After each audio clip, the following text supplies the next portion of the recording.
Mapalad po tayo ngayong umaga. Kasama natin at kapiling natin sila House Prosecutor and Bicol Saro Party List Representative Terry Ridon at ang House Prosecution Impeachment Team Advisor and Spokesperson, former Congressman Robert Ace Barbers.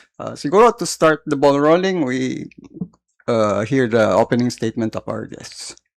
Magandang araw po sa ating lahat.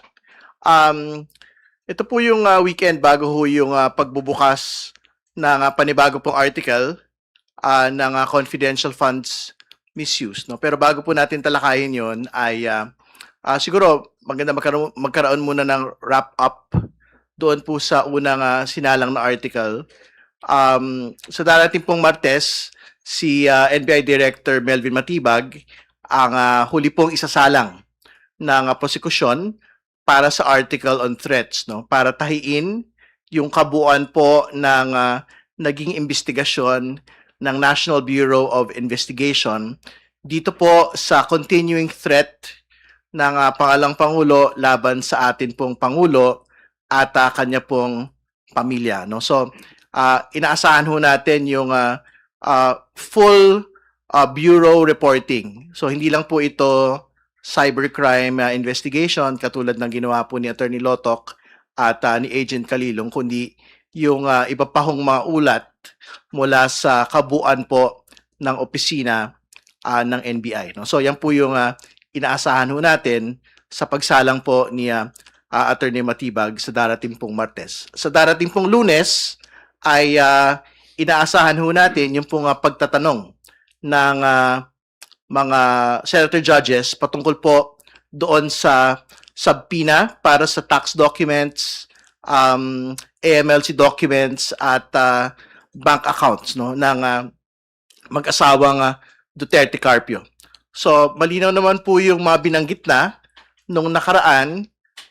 Una, wala ho tayong debate doon sa bank accounts dahil ito po ay malinaw and exception sa bank secrecy law, yung pong pagkakaroon ng impeachment trial. No? So, tingin ko, yan po ay malinaw sa ilalim po ng ating mga batas at konstitusyon. Pangalawa, yung usapin po na AMLC documents, ang kailangan ho nating linawin doon at yun din naman ho yung nakalagay sa provision ho na ipinapakita nila, hindi ho totoo yung absolute confidentiality of AMLC.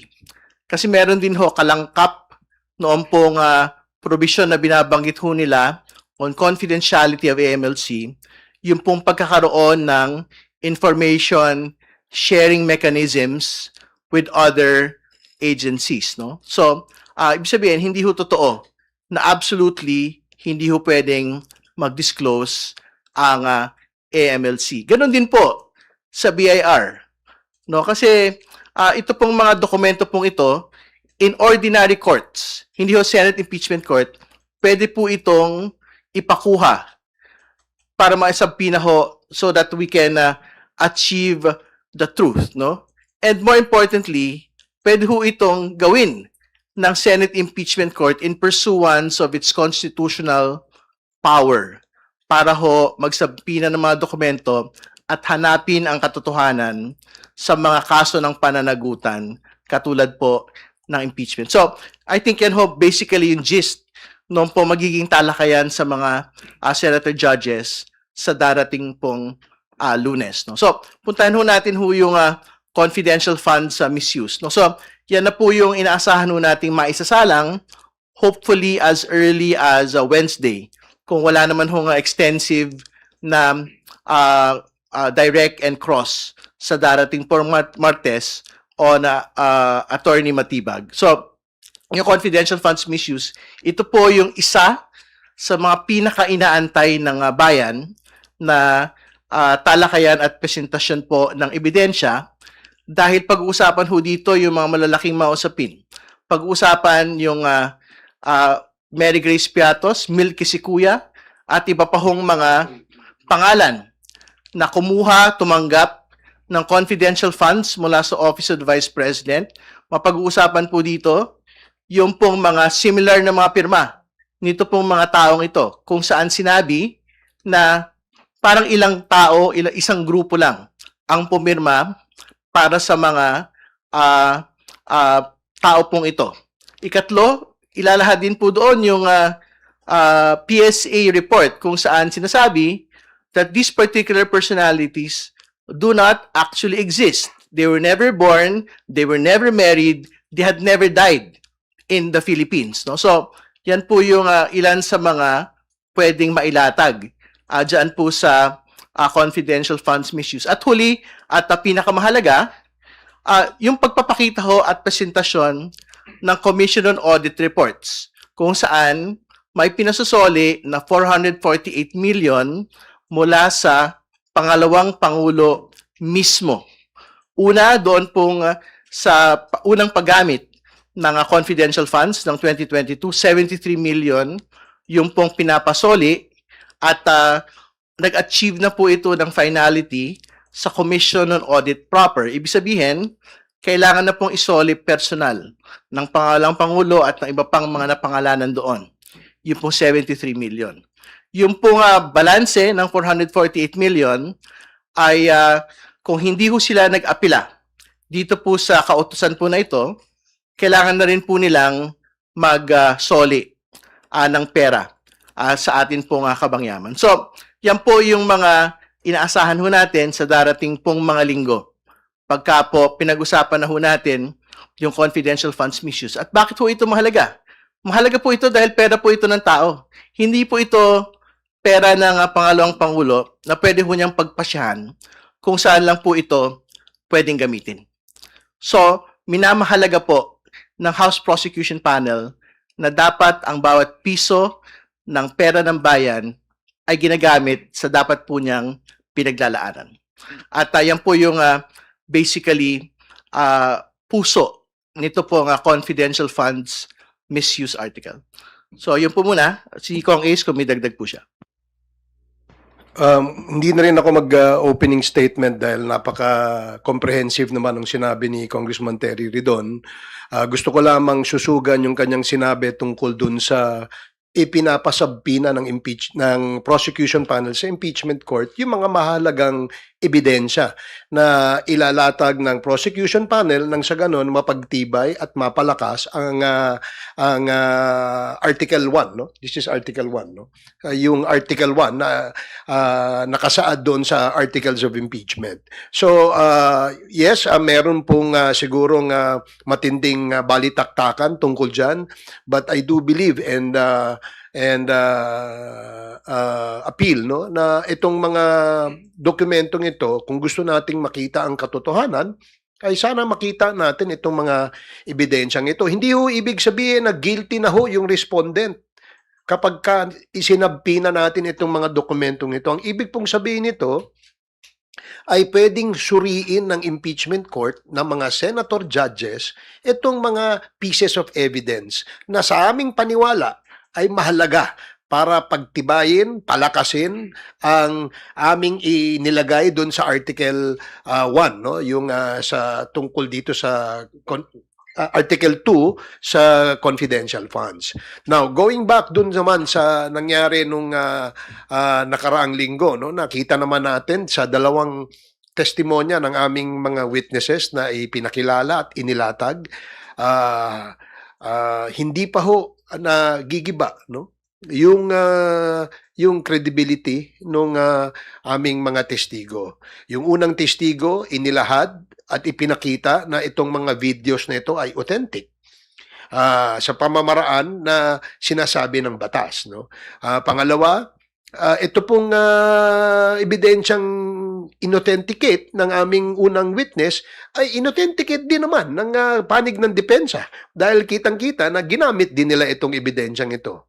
Dito naman sa pahayag o sa statement na ginawa ni Attorney Jeremy Loto, sinabi niya rito sa kanyang testimonya na meron silang nakitang basihan, no, para makapag-file base sa kanilang investigasyon para makapag-file sila ng 3 counts of grave threats at saka isang kasong inciting to sedition against the respondent. So ito mahalagang makita at matukoy natin sa pamamagitan ng paglalahad ng ebidensya. Kaya nga kami nakikiusap na kung maaari gusto nating makita kung gumagana ba yung ating accountability mechanism sa pamamagitan ng magpapakita ng ating mga ebidensya. Palagay ko mabubuo ang konklusyon sa isipan ng ating mga husgado. So yun lang ang gusto ko idagdag sa sinabi ni Congressman Terry Ridon.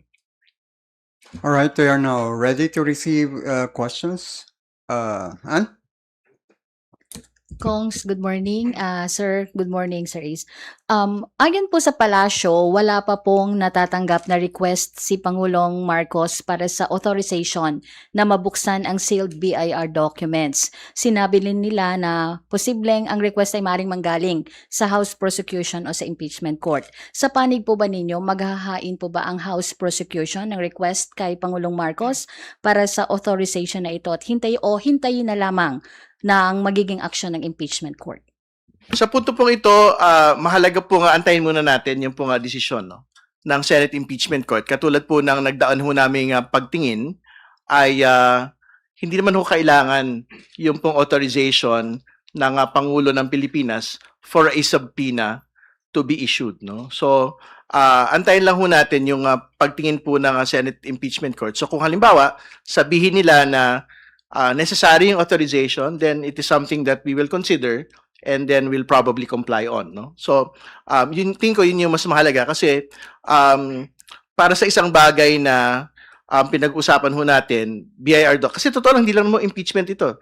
Do they actually mean na yung pong ordinaryong tao na meron hong halimbawa tax evasion case sa the Department of Justice, isasalang sa korte, ibig niyo ho bang sabihin each and every tax case ng ordinaryong tao, hindi ho impeachable official, will require the authorization of the President for these tax documents to actually be subpoenaed by ordinary courts? I don't think so.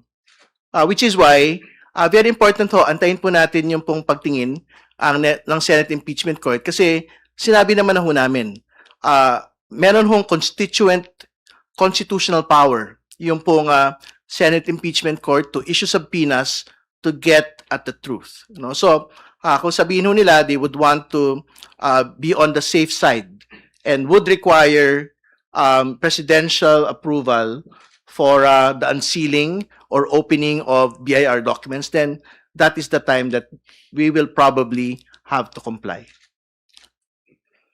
Ganun din ang aking pananaw. No? Siguro hintayin natin ang desisyon ng impeachment court at marami namang mga remedies no, na pwede. Ang mahalaga dito is that ang aming panawagan makita ang ebidensya, mailatag ang ebidensya, masuri ng ating mga impeachment court judges o senator judges at nang sa ganun makapagbuo sila ng konklusyon at desisyon pagdating ng panahon. Sir, another question. Just a reaction lang from you. Kahapon po sinabi sa press ko ni Jose Castro na inaasahan nila sa impeachment trial next week ay walang drama, walang pagtatago ng katotohanan, at walang pag-iwas sa totoong issue. At ang mahalaga ay lumabas ang katotohanan. Ano po yung reaksyon ng House Prosecution sa pahayag na ito? Sa inyong pananaw, paano ninyo masisiguro na mananatiling nakatuon ang paglilitis sa ebidensya at sa mga isyong nakasaad sa articles of impeachment?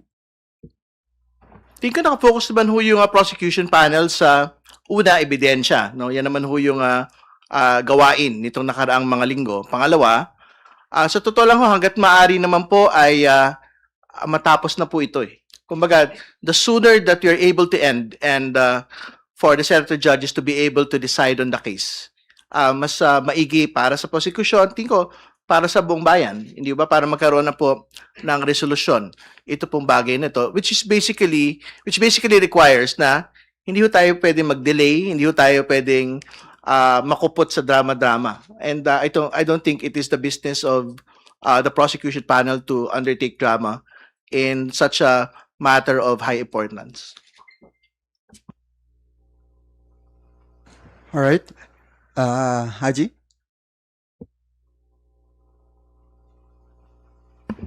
Good morning po, Kong Terry, Kong Ace. Doon po sa issue ng confidential funds, nabanggit ni Kong Terry kanina na naasahan nga po yung mga bukod dun sa mga names no na naibunyag sa acknowledgement receipts pati yung pagsasauli po ng confidential funds. Tingin niyo po ba kapag natalakay na tong confidential funds issue, mas magiging malinaw sa publiko kung ano po ba yung mga kumbaga kasi syempre sa mga nakalipas pong mga statements ng Office of the Vice President, halimbawa, pag sila po ay nakakakuha ng unmodified opinion na rating mula sa COA, na kumbaga mas magiging malinaw na yun pong mga rating mula sa COA ay hindi naman talaga nagre-reflect sa usapin ng confidential funds ng OVP. Kasi parang na po yun na-attribute po na wala naman pala talagang anomalya kasi may COA rating na ganito, yun na nakukuha yung OVP.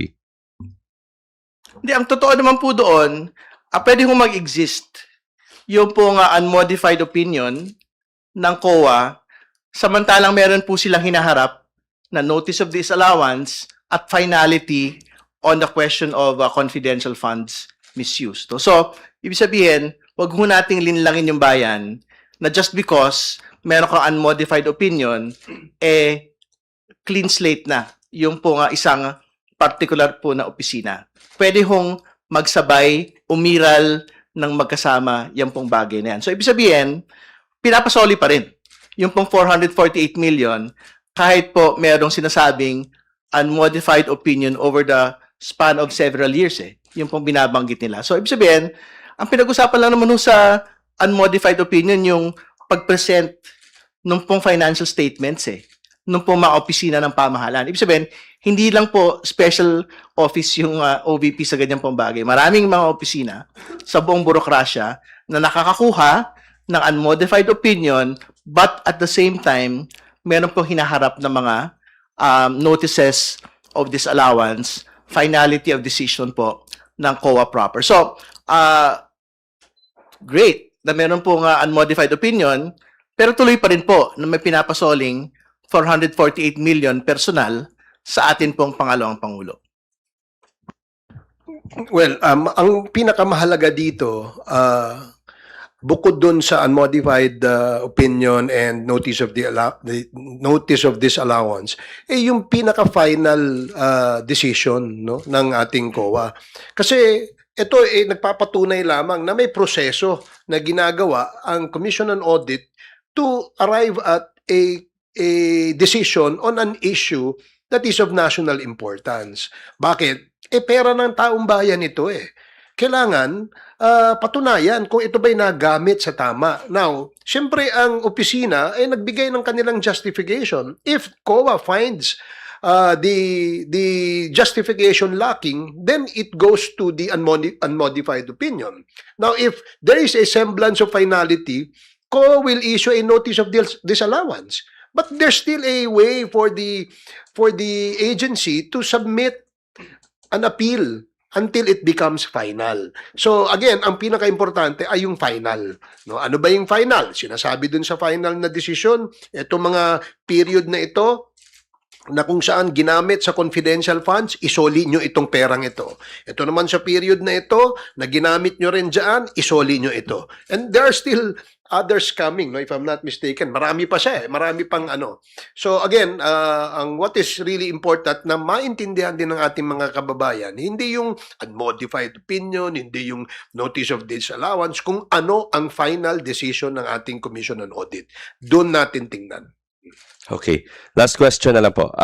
May survey po na lumabas sa social weather stations. Tumaas daw po ng 2 points from 29 to positive 31 ang net satisfaction rating ni Vice President Sara Duterte. Although, the survey was conducted from June 20 to June 29, so prior po na magsimula yung impeachment trial ni VP Sara sa Senate. So, ang question po, do you think after po na masimulan yung impeachment trial, narinig na po yung Article 4 o yung grave threats, magbabago po kaya yung satisfaction ng publiko sa performance ng Vice Presidente? Or in any way, makaka-apekto po ba yon sa rating ni VP considering na nag-umpisa na nga po yung trial? Well, una mo sa lahat, kailangan ho nating balikan yung ibig sabihin ng satisfaction ratings, no? Kasi mahirap na itali po yun doon sa impeachment proceedings. Kasi I think ang basic question ho on satisfaction ratings ay ano ba ang pagtingin po ninyo sa gampanin ng atin pong pangalawang Pangulo over the course of this particular period. So, I don't think nakatali siya doon sa ongoing impeachment proceedings against her today. No? Kasi baka pagka mas pointed yung question, do you actually support the impeachment proceedings against the Vice President? Tingin ko, that is the proper question relating to the impeachment proceedings. No? Kasi basically, satisfaction ratings are performance ratings. Eh. So nakikita din naman ho natin yan. For example, the President had a better rating for this particular quarter. So, tingin ko, mahirap na i-conflate yung pong satisfaction performance ratings on how the impeachment proceedings, not just at the level of the Senate, but also at the level of the House, is when it is being compared to the performance of the Vice President. But, sorry, kung trust po yung pag-uusapan, pwedeng bumaba.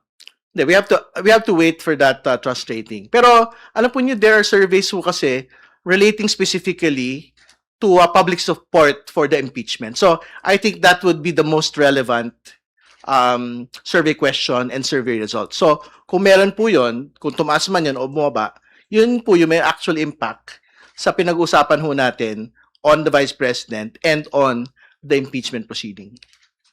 Ako, dagdagan ko lang yung sinabi ni Kong Terry, no? Na it would be interesting to note, no, in this survey na lumabas, na lahat po ng lahat po ng mga mga personalidad na kasama diyan sa survey na yun, ay tumaas po yung kanilang net satisfaction ratings. At itong ang ibig sabihin lamang nito para sa aking personal na opinion ay nakita ng taong bayan na itong mga personalidad nito ay nagtatrabaho, no? Tatrabaho. And this is quite a good impression that they will leave to the Filipino people. Ngayon, it would also be interesting to see the results. Maybe after the issue of the impeachment has been asked, no? Kasi wala pa naman nagtatanong niya. Ang unang tanong kasi, interesado ba kayong makita o madinig ang impeachment? At 80% ang nagsabing oo. Diba? So, from that particular baseline, then we go, kung nakita na nila ito ngayon, yung after the first article na tapos, siguro it would be also interesting to see kung ano yung magiging resulta. Yan ang aabangan natin. Bernard, your follow-up? Good afternoon, Coms. Yung rating kasi, may mga narrative ngayon yung mga trolls na ang taas ng rating ng next president namin eh. So bakit niyo ituloy yan, yung impeachment? Is that the reason para huwag na ituloy yung impeachment? Well, sa aking palagay, hindi dapat rason. Ang impeachment kasi ay proseso ng accountability eh. At mahalaga ito, kaya nga ito ay nakasaad sa ating saligang batas because hindi pwedeng ibig sabihin kung ikaw ang mataas na opisyal ng gobyerno, kapag ikaw ay gumawa ng mga paglabag sa batas, ay wala ka ng accountability dapat harapin. Kaya hindi dapat tinitingnan itong accountability dahil sa popularity, no? Hindi po ito popularity contest. This is a mechanism that the Constitution guarantees to ensure that the Filipino people will not be shortchanged if and when the officials, the highest official of the country violates certain laws. Ayun lang ang aking pananaw. Kong Terry. Una sa lahat, hindi po pwedeng pagbanggain yung pong survey ratings doon po sa impeachment, katulad na binanggit ko na po kanina. Kasi ang sinusukat po sa survey ratings, satisfaction ratings, ay kung maayos ho ba yung service delivery ng ating pong pangalawang Pangulo. So, ibig sabihin, kung magaling ho ba, at I think, nagbigay naman ho siya ng ulat sa bayan, no, na talagang tumutulong ho sila sa iba't ibang mga sektor. Na ginagawa rin naman po ng iba't ibang mga ahensya po ng pamahalaan. Pero, hindi ibig sabihin nun, hindi siya pwedeng sukatin ng Senate Impeachment Court patungkol doon sa mga paglabag ng konstitusyon at ang mga betrayal of public trust, no, na ginawa po ng ating Pangulo in the past, no. So, congratulations dahil mataas po yung kanyang satisfaction ratings, pero tuloy pa rin po yung impeachment proceedings laban po sa pangalang Pangulo dahil ang pagpapanagot sa kanya ay mas mabigat na usapin kaysa sa kahit ano pa. Alright, siguro, Follow before that, Bernard, let us first recognize our guest, the member of the prosecution panel and also acting as a spokesperson for the prosecution team, Attorney Benjamin J. Tolosa Jr. Hello, hello. If I could just also add a quick answer to that. Sabi nga ho ni Kong Ace, no, this is not a popularity contest. It's a constitutional accountability mechanism. Ano? And it would be good to remember what happened during the impeachment trial of the late CJ Corona. No? Matatandaan ho natin, at the start, hindi ho mataas no yung suporta ng publiko dun sa impeachment proceedings. But when they started to see the evidence no, that were presented in the course of the proceedings, the tides change. Kaya nga ho lagi naming hinihingi. No, wag ho nating pangunahan itong proseso na to. Pinapakiusapan ho natin yung mga kababayan natin, no, na subaybayan natin ng mabuti itong impeachment proceedings. Pakinggan at suriin natin lahat ng ebidensya, no? At kung siguro magkakaroon ho ng mga survey tungkol sa bagay na to, it's very premature to do it at this time. Gawin ho natin yan, no? Kapag narinig na ng taong bayan ang malakas na ebidensya. To be fair, hindi lang ng prosecution, pati ng kabilang panig, pag nandyan ang ebidensya, then let's hear their opinion about it. Yun lang. a follow-up. Despite this culpable violation of Constitution, betrayal of public trust, corruption, bakit mataas pa rin na rating ni VP Sara? Saan galing? Sa tingin nyo? Anong basa niya?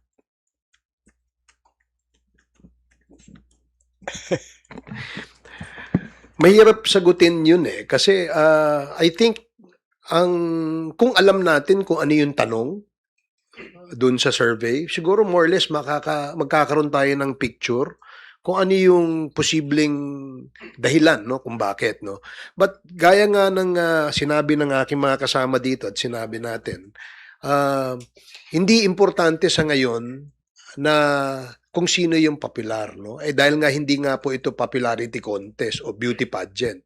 Ang ating importanteng makita at mabigyan ng pansin ang paglalatag ng ebidensya. Dapat madinig, maintindihan ng ating mga kababayan nang sa ganun magkaroon sila ng sariling konklusyon o opinion dito sa usapin ng impeachment. Dahil from the impeachment process mismo, ito'y masalimuot na proseso Napakahirap din maintindihan ito, no?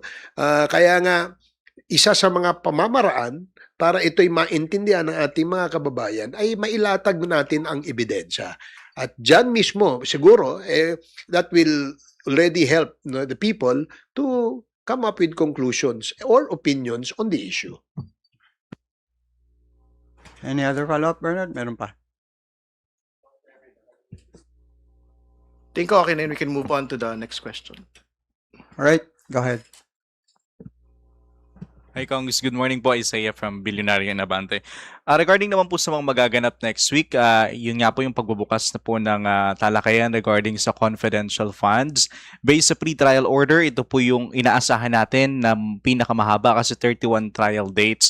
Ano pong mga expectations? Bakit po ganun siya katagal o magiging ganun siya kahaba? Pwede ba rin ba siya magiging mas kabilis nung grave threats na nagbawas po tayo ng mga witnesses? Yes, una-una, bakit ganun siya katagal? No? Dahil napakadaming dokumento na involved dito. No? Tulad ho na nang nasabi kanina ni Kong Terry, ang pinag-uusapan na confidential funds dito sa dalawang departamento ho siya, so opisina ng gobyerno, Office of the Vice President and sa DepEd, no?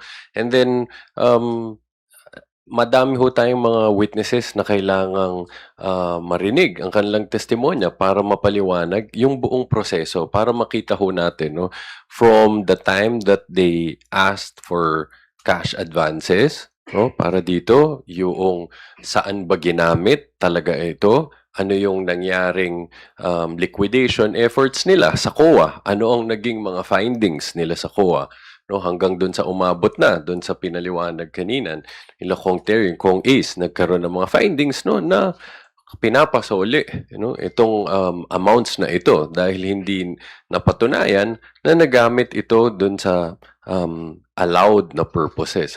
So, as to can we find a way to abbreviate the proceedings, we will also try to do that. No? Tulad ho nung ginawa ng team for grave threats, no?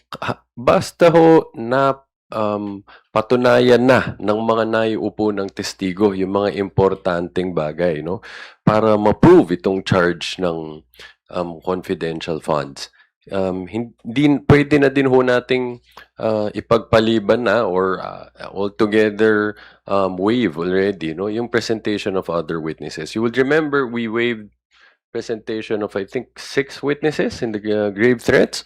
Ganon din naman ho yung plano natin dito, no. If there are witnesses that could be dispensed with, we'll also try to do that. Again, cognizant naman ho tayo, no, dun sa sentimiento ng impeachment court and mga kababayan natin, ayaw nating magtagal to pare-pareho, no? But tulad ho ng sinasabi namin, we'll also ask for some patience from everyone, di ba? Dahil gusto nating mabilis, pero ang pinaka-importante, more than dun sa mabilis, yung mailatag natin ng mabuti, yung ebidensya. Para ho kapag darating na yung panahon para humatol na, nakabase siya sa buong ebidensya na importante at relevant and material dito. Baka sila Kong Terry po and Kong Ace may sagot. Katulad ng binanggit kanina, nakabatay naman po yun doon sa pagtakbo ng day-to-day na paglilitis po natin. So, ibig sabihin, kung masapatan na po yung confidential funds misuse team, doon po sa naging takbo at latag po na ebidensya, tingin ko mas kaya pa po nating mapabawas, no? Yung pong bilang po ng mga testigo. Pero syempre, kung kailangan ho itakbo yung entire length ng pong presentation of evidence with the entirety of the witnesses, then that is something that we would also do. No? So, antayin na lang ho natin siguro yung pong pagtakbo nito pong bahagi po na ito ng paglilitis.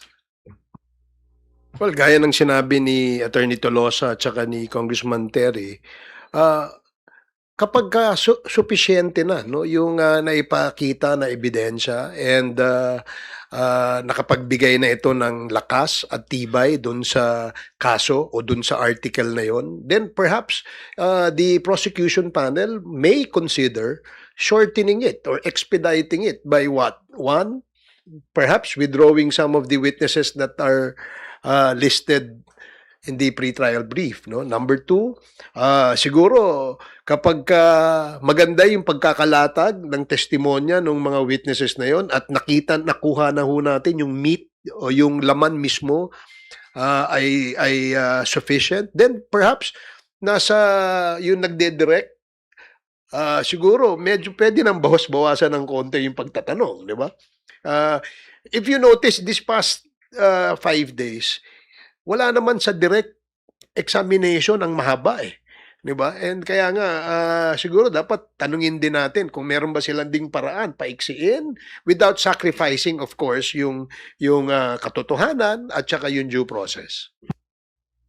Alright. Thank you po. Last question ko na lang po yung regarding pa rin sa Confi Funds.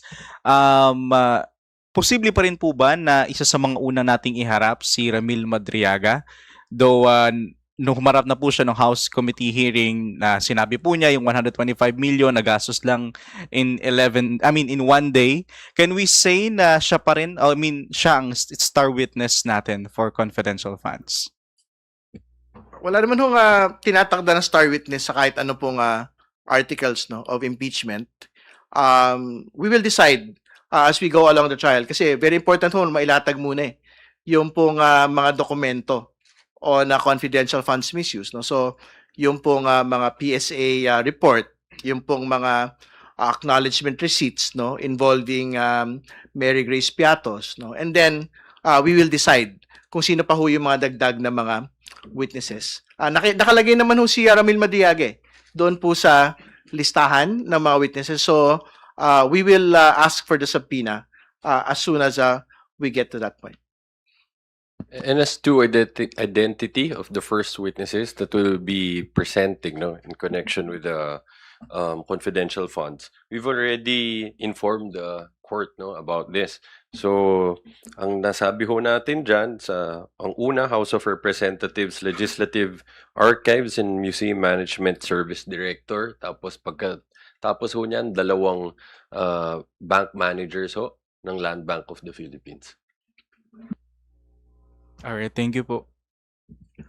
All right, Red, your turn. Good morning po. Last ko na po to. Dahil lilipat na ako ng beats.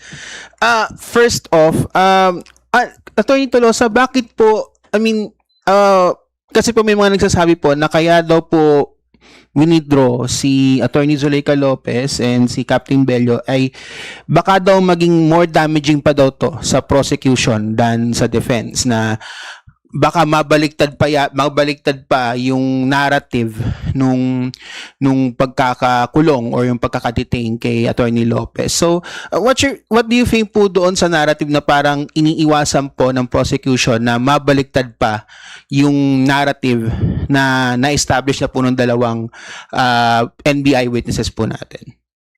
Tulad ho dun sa pinaliwanag during the previous hearings and even the previous press conferences, maliwanag yung rason bakit hindi na kailangan pang ipresenta itong dalawang witnesses na to. Ang purpose ng presentation nila dapat is to help authenticate the video. Pangalawa, yung to testify regarding the surrounding circumstances when the threats were made.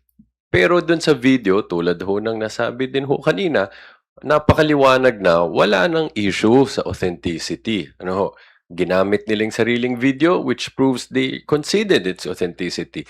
At mas mahalaga doon, mismong mga abogado na ng respondent, inamin na ginawa itong threats na ito, in response to the questions propounded by the senators. So wala nang question kung sinabi ba nila ng Vice Presidente itong pag-amin na meron na siyang kasunduan sa isang mamamatay tao na patay ng presidente. So that's the first, yung doon sa authenticity. Second, yung circumstances surrounding the detention.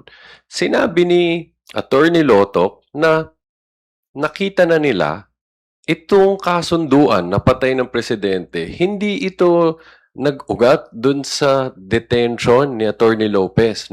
Sinabi niya, napakaliwanag, nung tinanong siya, during that interview, sinabi niya, meron na akong nakausap. Ang hiningi niya dun sa tao na yon, patay ng presidente, first lady, then speaker of the house. Sinabi niya, at pumayag na siya. At binigyan pa niya ng instructions paano gawin to. Be relentless, huwag kang titigil hanggat di mo napatay. Sa makatuwid, sabi nga ni Attorney Lotok, maliwanag, bago pa nangyari detention, may kasunduan ng patayin. So, sabi niya, maliwanag na hindi ang detention ang cause nitong kasunduan na to. Yung detention, yun lang ang pagkakaton kung kailan inanunsyo sa buong publiko na meron ng kasunduang patayin. Since hindi naman ito yung cause nitong assassination plot na ito, hindi na namin kailangan pang mag-dwell ng matagal pa sa issue ng about detention dahil nga maliwanag na hindi naman yan ang naging rason kung bakit ginawa yun. Just to answer before the next question, this is not a battle of narratives. This is a battle of evidence. Kasi ang only relevant narrative here is basically the truth, At nothing precludes the defense from actually presenting Ms. Lopez when it is their turn to present the evidence. Hindi ba? So, she can have her time. Pagka ho yung pong depensa, yung pong magpipisinta na po ng ebidensya. And I think Attorney Tolosa had made it already plain na sapat-sapat na ho yung pong testimonya ni Mr. Kalilong, ni Mr. Lotok para ipakita po yung pong pagpapatotoo ng pong pagbabanta ng pangalawang Pangulo sa Pangulo at sa kanya pong pamilya. Follow-up lang po. Kasi yun nga po, parang na-mention po yata ni Attorney Lotok na he mentioned na wala naman, na hindi po nila nalaman kung sino yung assassin. Is that material po ba doon sa prosecution na wala kaming nakitang assassin or wala kaming na investigahan or hindi namin nakita yung assassin mismo? Parang yun yung pagkakaano niya. So, do you think po ba it's an important narrative po ba na overlook ng prosecution, or is that material po ba? To answer the question, again, on threats, hindi humalaga na meron pong contracting of an assassin. Yung pong pinapanagot po nito, yung pong pagbabanta mismo, and that has been established, authenticated by Attorney Lotoc and Agent Calinong. So, yun lang po yung mahalaga ron. Ang binabanggit lang naman po ni Attorney Lotoc, as far as he is concerned, doon po sa Cybercrime Division, he does not have information whether or not meron po talagang person contracted to kill the Vice President. No? So, but in the next week naman po, Attorney Matibag will be presented as NBI Director. So, baka pwede mong maitanong doon kung if he has in fact information on whether or not there has been a contract to kill the President. No? So, yun po yung malalaman pa ho natin with some finality pag sinalang po siguro si Attorney Matibag, kasi yung pong limitation ni Attorney Lotoc ay sa trabaho lang po niya bilang Cybercrime Division Chief.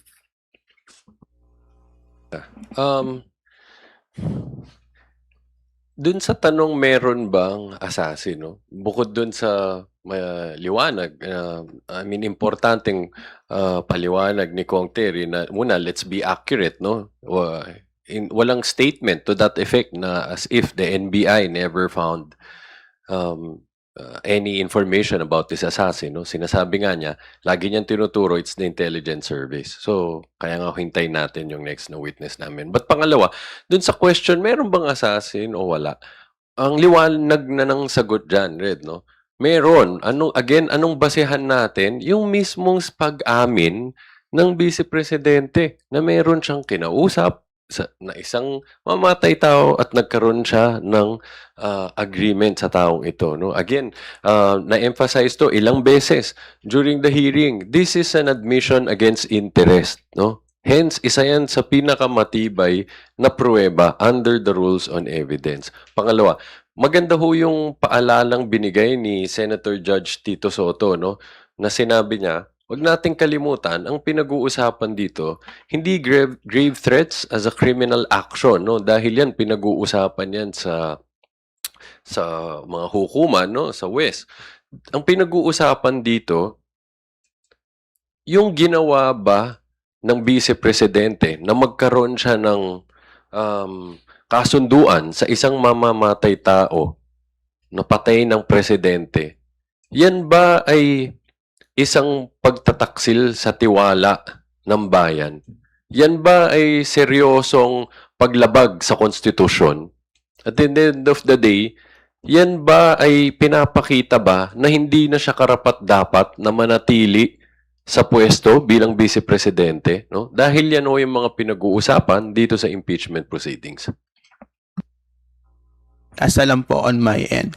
Pero ito medyo hindi na to related sa impeachment kasi may nabalita nga po na isang delivery rider na nasaksak at napatay. I think this is related kay Kong Terry and kay former Kong Robert A. Barbers. May isang delivery rider na nasaksak at napatay ng isang repeat offender daw.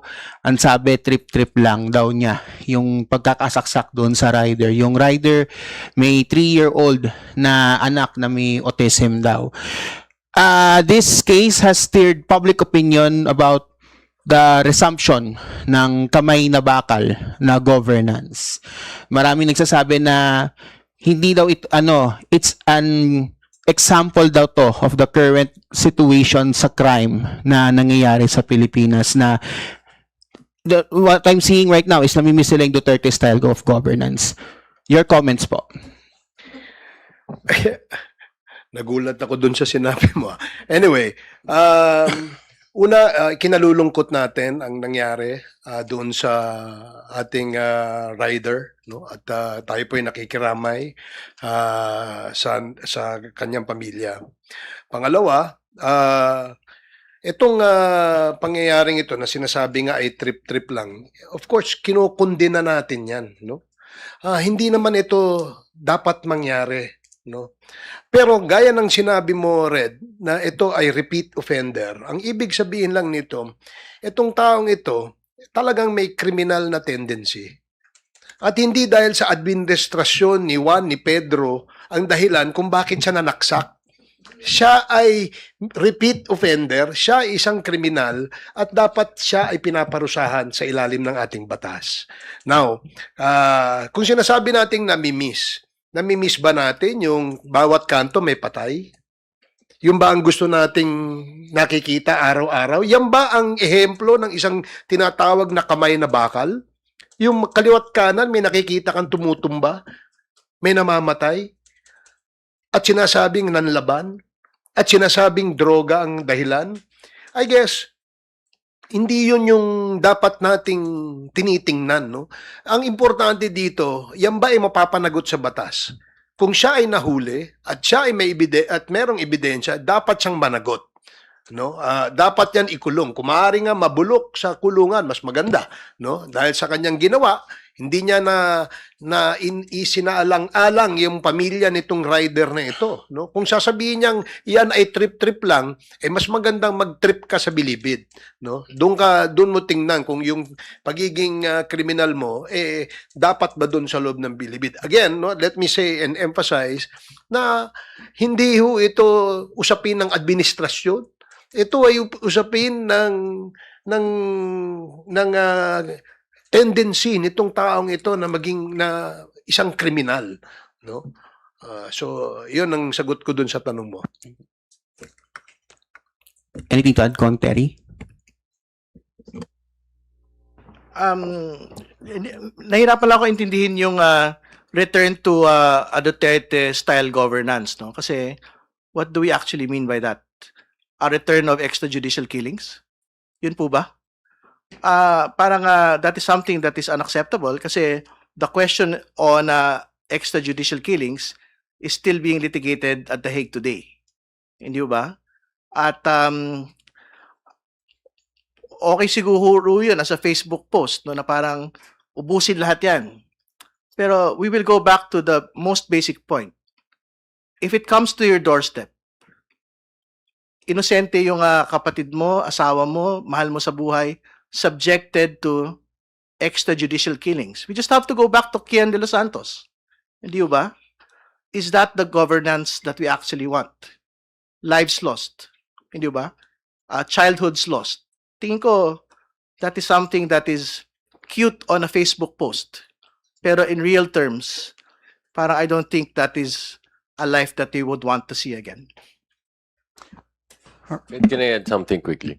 Siguro dahil dito sa mga ganitong karahasan, mas lalong importante na dapat tayo as a nation, as a society, pakita natin na we reject that, no? Na hindi katanggap-tanggap sa atin ang mga pag-uugali ng karahasan, ng pagmumura, no? Nang walang habas sa mga hindi lang kahit sa kaninong tao, but all the more dun sa head of state natin, sa presidente natin, no? At pagtangkaan ng buhay niya at again, no, anunsyo pa natin sa buong mundo na meron ka ng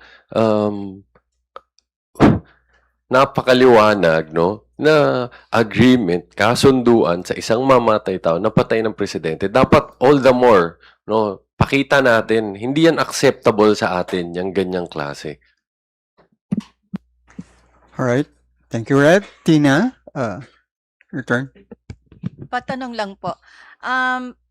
Bakit daw po hindi kinuha si former NBI Director Santiago as a witness of the prosecution in the articles on grave threats when he was the NBI Director when the VP had her online press con and he is listed as a witness of the defense? Ang totoo naman ho, pwede ho siya sanang i-consider na witness ng prosecution. Pero yung po kasi talagang merong most direct participation po dito sa investigation on threats was Agent Kalilong and Attorney Lotok, no? So, tingin ko sila naman ho yung pinakamahalaga. And syempre, as NBI director, meron siyang general oversight over all of the activities, which is something that Director Matibag can actually undertake as well. Kasi our understanding, nung pong nagkaroon po ng palitan, lahat po ng reporting, not just on the threats, no, kundi the entirety of the bureaucracy of NBI had been transferred to Attorney Matibag completely. No? So, there's no reason for that. It's really na yung pinaka may direct contact naman po talaga on the threats matter would be the rank and file agents, yung pong division chief, no? At ngayon nga syempre, kung ano ho yung continuing updates, no, on the threats in general, it is something that Attorney Matibag can actually undertake. As you've pointed out, it's the defense who listed him as one of their witnesses. And of course, they're free to do so when it's their turn to present evidence. Kaya nga ho, ang sa ngayon, hintayin ho natin yung magiging mahalagang testimonya ni NBI Director Melvin Matibag at masasagot ho yan yung katanungan bakit siya yung pinili naming paupuin as testigo. Alright, thank you, Tina. Pwede follow up lang po. Kasi recently meron pong statement po itong si Director Santiago na yun nga raw pong Operation Romanov, yung plot daw po supposedly to eliminate the Marcos family and not the vice president. So, hindi po kaya maganda rin na naisarang siya doon or yun nga, o doon po talaga tayo napunta sa pag tukoy kay Matibag na po, continuing director. Well, gaya rin ng pagkakaintindi ko doon sa naunang video na kung saan yung si Mayor Baste ang nagsasalita. Pagkakaintindi ko, ito ay isang parang pahiwatig, no, sa ating Pangulo na posibleng mangyari yung sinasabing Romanov tragedy at saka Mussolini tragedy, no? Kung hindi daw babaguhin yung kanyang direksyon na tinatahak. So I guess I subscribe to the logic presented by Director Santiago in saying that this is actually a threat, no, to the first family.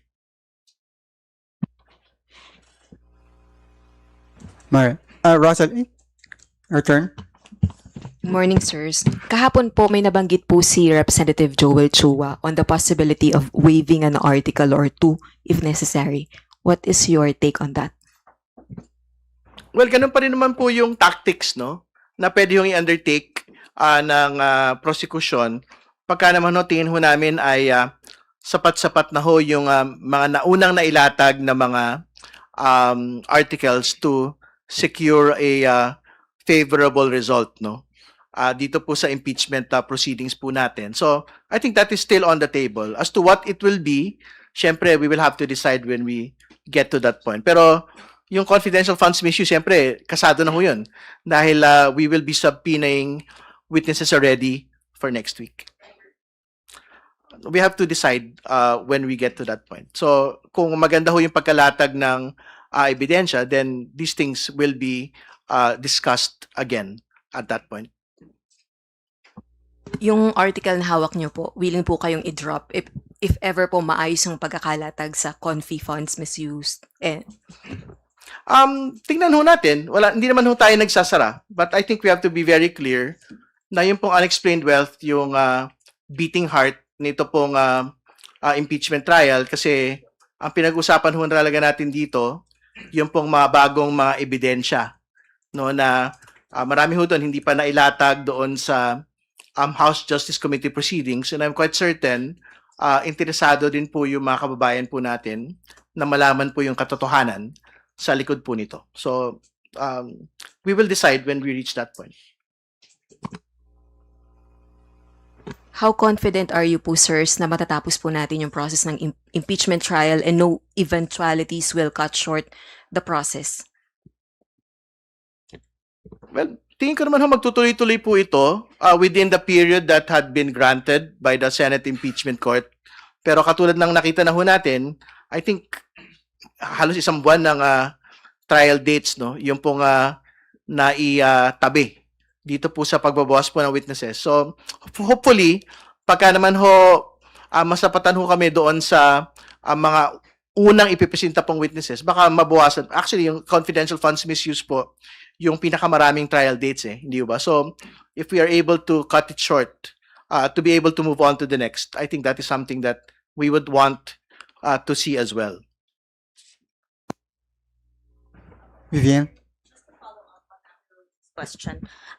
Tama po ba sabihin na, well, as you mentioned na beating heart, itong alleged unexplained wealth na article, tama ba sabihin na off the table yung pag-waive sa presentation nitong article na to?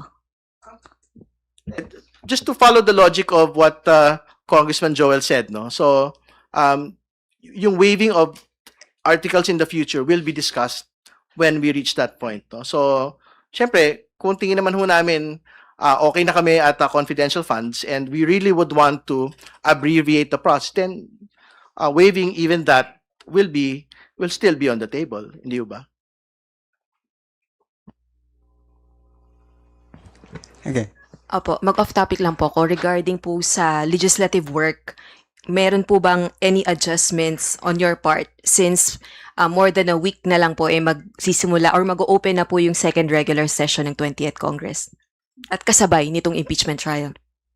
Ang totoo naman ho, kailangan hong hatiin ng mga House prosecutors yung trabaho nila bilang House prosecutor, bilang legislator, at bilang merong mga constituencies, no? At mga sektor. So, yung pong 7 araw sa linggo ay hahatiin po talaga namin.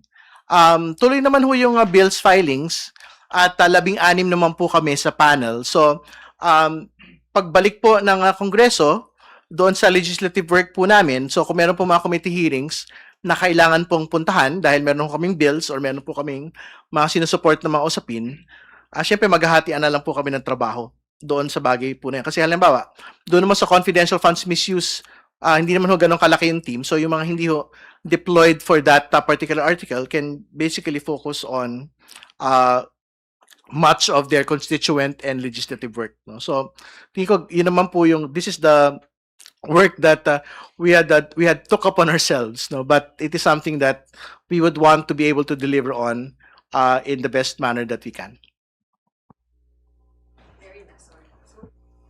Okay po. More than a week before the State of the Nation address of the President, you have always highlighted that the impeachment trial is a constitutional mechanism to uphold accountability and rule of law. Would you consider the impeachment trial commencement an accomplishment under the PBBM administration, especially that since 19 Congress ay pinopursue ng House of Representatives ang impeachment against the Vice President? I wouldn't say that it is the President's accomplishment kasi impeachment proceedings are entirely a legislative matter, no? Within the legislature matter po ito. So it is something undertaken by Congress, it is something undertaken by the Senate, no? So hindi naman ho kasali yung pong Pangulo dito po sa bagay na ito. I think from the House's perspective, think ko malaking bagay po ito, no? Pero I'm not quite certain whether or not it is something that the President should take on as a part of his State of the Nation address because it is an entirely a legislature matter.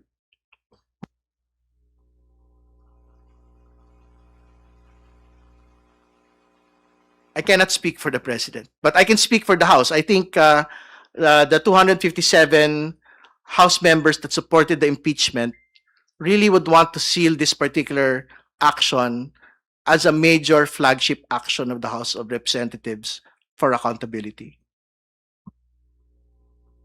All right. Speaking of accomplishment, I think we have accomplished much for today.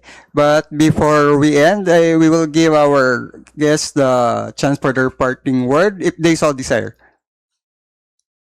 Katulad nung nakaraan, makita-kita na lang ho tayo sa Lunes dahil makikita pa rin ho tayo sa Lunes sa susunod pong linggo.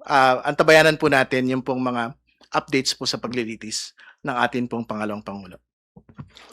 Ako'y mananawagan sa ating mga kababayan na subaybayan niyo po itong impeachment o itong paglilitis na ito dahil napakahalaga Hindi dahil sa kung sinong politiko ang napapaloob dito, kundi napakahalaga ho ito sa ating mga mamamayang, ordinaryong mamamayang Pilipino.